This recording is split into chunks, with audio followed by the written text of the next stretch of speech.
Welcome to In the Loop, a podcast by Civic Duty Rice.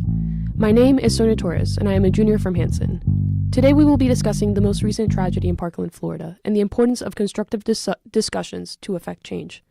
Let's make sure gun violence stops. Never again. Today's background will not be too long.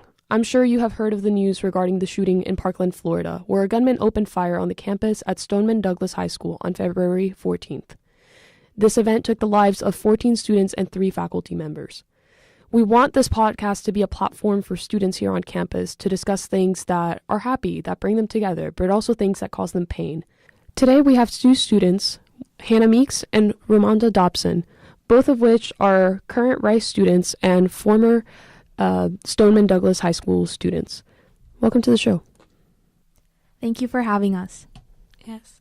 It can be difficult when a tragedy like this not just hits close to home, but literally hits at home. So thank you so much for having us here and letting us talk about what had happened, because it's very important. It's very important to make sure that we keep talking about this and what happened so that our high school doesn't get swept under the rug before any meaningful change has happened. And it can be difficult here at Rice because people are so detached from what happened because we're so far away that it feels as if people are apathetic, not out of malice, but just out of a lack of connection. So we're here to bring that connection here to Rice. Absolutely. Thank you so much for that. Let's get started with some questions. As a former student, what perspective do you have about the school that not many people may know about? So not many people know that our school is predominantly Jewish. So the intent of the guy that came there, it was like he wanted to just spread hate towards the kids there. And we know that in his past he had been hurt, but it's never right to do something like that. And we should always try to find help for people like this. And it's just really sad that that was how he chose to vent his hurt. Yes.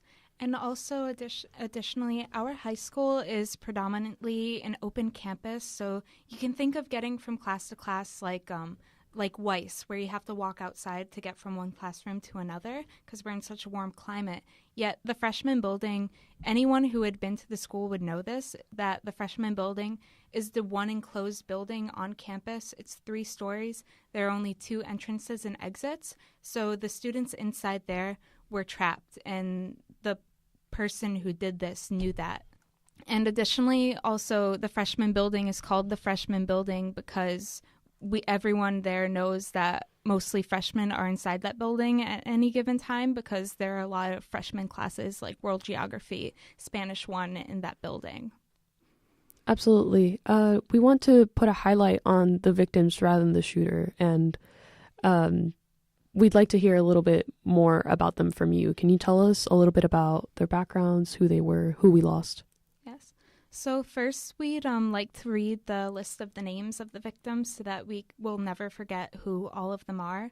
So just going in alphabetical order: Alyssa Al-Hadef, Scott Beagle, Martin Duke, Nicholas DeWert, Aaron Feiss, Jamie Gutenberg, Chris Hickson, Luke Hoyer, Kara Lauren, Gina Montalto, Joaquin Oliver, Elena Petty, Meadow Pollock, Helena Ramsey, Alice Schachter, Carmen Shentrup, and Peter Wang. Absolutely. Did either of you know any of them personally? So I'm not close to any of them personally, but my brother was really close to Nick, and he was on our bus stop, and I just remember them. They were really close, and there was a time when he stopped coming on the bus, and sometimes he'd come home with my brother, and Nick's name was said a lot in our house.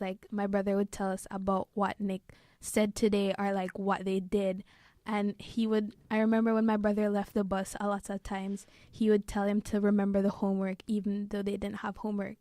And I just remember waking up and looking on Instagram the day after it happened, and I saw that someone had said his picture was on my feed, and it was underneath, it was rest in peace. And it really hit me that this was one of the kids that lost his lives in this tragedy, and it really hurt. And I just started crying because I just didn't know what to do. especially considering how many of the students who had died were freshmen. I didn't have a close connection to many of the victims. However, I did have my last year I took calculus with Carmen Shentrup. We never talked a lot, but I am friends with people who were very close friends with her, and I can say that she was a very bright, beautiful person, incredibly kind, and you could just be around her and know that she had a very bright future and that she was going places, and she was in, yeah. We'd also like to bring up how many of the victims were heroes in some of their last minutes. Obviously, we cannot talk about every single person individually, but these are some stories that that we know about that we want to share. So, Aaron Feiss had died because he threw himself in front of students and used his bodies as a shield so that they could run away and escape the building. So he died saving lives. Scott Beagle was a world geography teacher, and he died because he chose to open his door again to help students who were escaping, running down the hallway from the shooter. He opened his door again so that they could come in and have shelter and not die. But as he was relocking his door, he was shot dead. And so he died saving those lives too. And additionally, Peter Wang was Peter Wang was a student, just a freshman in JROTC, and he was last seen holding open the door to help his other fellow students escape, and he had also died. When I see the pictures of the victims on Facebook, on social media, I can't help but think of my sister, who's currently in high school. 3 days after the shooting happens, she sent me a message, and I saw it all over Facebook, that there had been a gun threat at my high school. And if this hadn't already been real, I'd already been imagining, like, what if this had been my sister's high school? What if this had been my sister's middle school? It became real. So I'm so glad that we're able and finally shifting the discourse to include memorializing these victims. But it's still really painful to realize all of the potential and like beauty that was lost.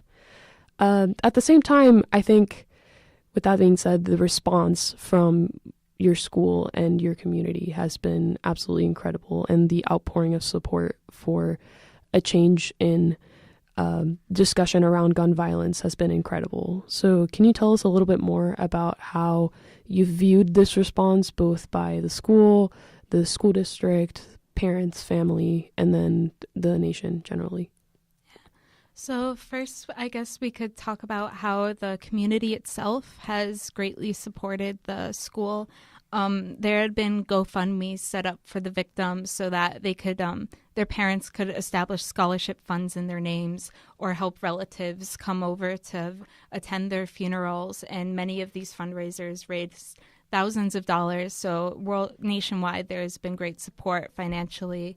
And in fact, I have a small little anecdote. One of my friends, he wanted to help out he is currently a student at Stoneman Douglas. He's an underclassman. He's a junior, and he wanted to help his friends and have it so that every single student, when they come back to Douglas, can have a flower with them. So he talked to one of his teachers, one of his sponsors for clubs, and talked to other people. They talked to people, and they found a contact at Fresh Market, and Fresh Market is going to make a large donation of flowers for the students at Stoneman Douglas.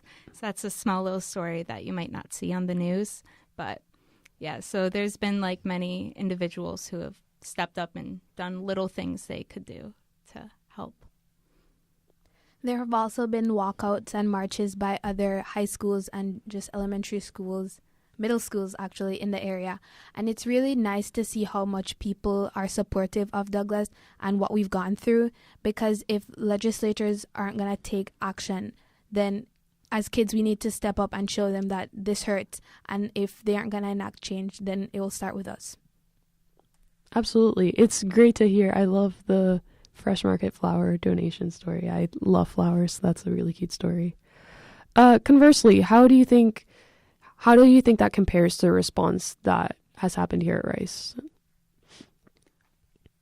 So I'm also fortunate to have really supportive people here at Rice with me. I know I've never been to the wellness center before, but on Thursday I remember feeling so overwhelmed that I just had to go there. And it was really nice having someone to just listen to my rants and to make me feel assured that I wasn't overreacting, and that when things like this happen, that it's okay to feel overwhelmed and it's okay to just not have any direction and not know what to do. I've also been helped out by my roommates who've just been here for me and just listened while I cried and just provided a shoulder for me to lean on when this happened. And my week mom and dad, they were really understanding, and I just like the support that we have here at Rice in those forums. I agree. I've also had friends reach out to me, professors who have been very understanding about what I'm going through. I actually had to take I didn't have to take it, but I had my physics midterm scheduled that night, but I was panicking so much that I just couldn't do it, and I was given an extension and a makeup date. So it's very nice to see that people understand what you're going through, and so the community support here has been great. I'm so glad to hear that. At the same time, I fear that community support may not translate into longevity. So I want to tell people a little bit more about the concrete things that they can join or start supporting to make sure that this never happens again. So can you tell us a little bit about, I've been very impressed with the superbly eloquent reaction, particularly by Emma Gonzalez. Can you tell us a little bit more about these incredible students and the movement that has begun? Yes, so the students at Stoneman Douglas have clearly had enough with the inaction, and they're here to make a stand, and they aren't going to stop until something happens because they don't want to have their school be lost. And I personally know Emma Gonzalez. I've known her since she was a freshman, and it's wonderful seeing how the passion and drive she had when I knew her in Gay Straight Alliance, and we had AP Environmental Science together. And she and all these other students are turning this passion and drive that they had when they were just students into real concrete action.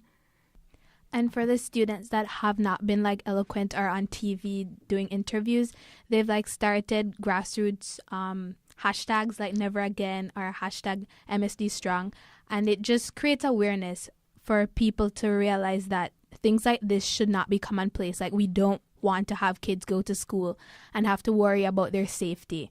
And the MSD Strength hashtag is just about how much our community will come together to protect the kids that experience this tragedy, and we're gonna make it as easy for them to bear. It's really amazing seeing how these students have gone up to Tallahassee, which from Parkland, Florida is about an 8-10 hour drive, just so they could come face to face with their state legislatures, with their governors, so that they can tell them, look at me, we want change. And they've even organized with CNN a town hall where they talk to Marco Rubio, Bill Nelson, those two are Florida senators. Rick Scott was invited, our governor, but he didn't show up. Ted Deutsch was there, our the congressman representing Parkland, and even a spokeswoman from the NRA. And it was just fantastic seeing them come right up to them and say, what's going on? These are our questions, and we want answers. Can you tell us a little bit about your teacher who stood up to the NRA spokeswoman? Yes, so her name is Miss Wolk Rogers. She teaches AP World History and sometimes Honors World History if there aren't enough AP classes. And basically what she had said, I am a teacher. I ask my students to define things for me, and now I want you to define something for me. Using supporting details, tell me, what is your definition of a well-regulated militia? And what about an 18-year-old with an assault weapon is well-regulated? And she said that the world, this nation, is going to grade your answer. And it's true, because right now the nation is watching. All eyes are on the NRA, our government, our politicians. And yeah, so that was, in my opinion, one of the highlights of that town hall. She's right. The world is watching. It's time for the law to change. Do you, as students from this school, have any particular specific changes to gun legislation that you think could be helpful? So I think first off, we need to have more stringent background checks, because you shouldn't be able to buy an AR-15 if you aren't in the right state of mind. So like mental health checks, social media checks, just like checking to see that what you put on your social media portrays yourself as a person who's actually sane and knows what you're doing. Also, longer waiting periods would also be helpful. So like going into a store and just like getting a gun as quickly should be harder for people, and it should like deter them from still trying to get a gun. Yes, because many people can act on impulse, and who knows what a difference that could make. I'd also like to bring up, we need to get rid of the Dickey Amendment. The Dickey Amendment prevents the CDC from actually conducting research and studies on gun violence as a public health issue. And if we don't even have, we know this is a problem, and if we can't even collect concrete data and information about this problem, how can we expect to have a meaningful conversation about the solution? We need numbers, we need facts, we need to know what types of gun violence are most deadly to Americans, what are patterns that we see with gun violence that we could maybe prevent. And additionally, we can maybe see, like, should we ban the AR-15? Personally, I think we should, and I understand that we can't ban it overnight and expect everyone to hand it over. But what we need to do, we can't just shut down the gun control debate like the Florida state legislature did when they wouldn't even talk about banning the AR-15. Instead, we can't just veto a bill and put an end to gun control discussion. We need to keep going, because gun control, it can happen gradually over time. And maybe if we kept having this discussion after Sandy Hook, we'd be in a better place right now. Absolutely. I mean, particularly your point about the Dickey Amendment, I think is very important. For instance, former U.S. Surgeon General Vivek Murthy, who served under President Obama, had his initial calling whenever people were discussing his nomination paused, and there was a lot of controversy because he literally said the words like, gun violence is a public health issue, which shows not only the restrictions and the limitations in our laws, but also in our discourse and our capacity to reach across the aisle and discuss this issue bipartisanly. So I think that's an absolute great point. Yes, because if we can't even let ourselves have a discussion, then there's no hope in finding a solution. Absolutely. So speaking of information and a lot of discussion, last question. There's a lot of information going around about people and the students. Are there any rumors that you want to dispel? So some people seem to believe that my friends who I have seen in the hallways and I have yearbook photos of are paid actors, crisis actors, and they must be some really good actors because they had me fooled for 3 years. But yeah, that's just wrong, and it just shows that people want to hide behind their conspiracies and avoid confronting the problem at hand, and they just want to wave their hands, say fake news, and move on. I mean, I can't even begin to imagine why people would think that kids got paid to come and pretend like they experienced something. It almost belittles the experience they had, and it seems like they didn't really go through anything, or that what they're going through isn't that bad. And that just hurts. Yeah, you're right. It happened. And I think this is a great segue for our call to action. So listeners, first things first, we can't forget that this happened. It has happened too many times that we can count this year, in the past few years. Also, it can't happen again. So first thing, we can't shut down conversation. I think we've heard today a really positive way to discuss this, which is this was a tragedy and it's painful and it's time to come together. And there's a way for that to come together. Hannah mentioned the CNN town hall where we heard Senator Marco Rubio, and while I don't super agree with him politically, I found that he showed the best capacity to reach across the aisle and try to have and reach a bipartisan conversation to this, because I personally don't think that the Second Amendment is exclusive with gun control. So with that being said, we can't shut down conversation. If you fall in different sides of the aisle and hear someone that falls on a different side of the issue than you with this, try, especially with this issue, to overcome those barriers.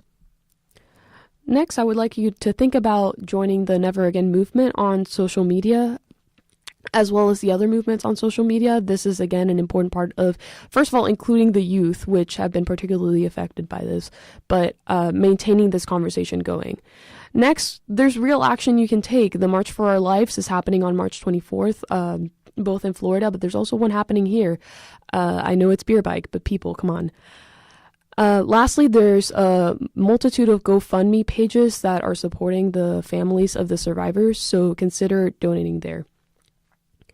Lastly, I would like to say that today's call to action speaks for itself. Let's be aware and caring to each other. Let's make sure we never forget the deaths and the pain of the victims and families who experience this gun violence. We're all affected by this, so let's get behind the Never Again movement. Thank you for listening, and please leave comments and join the conversation. We try to be unbiased here, but we can't truly get all perspectives without you, our listeners. Tune in next time to stay in the loop.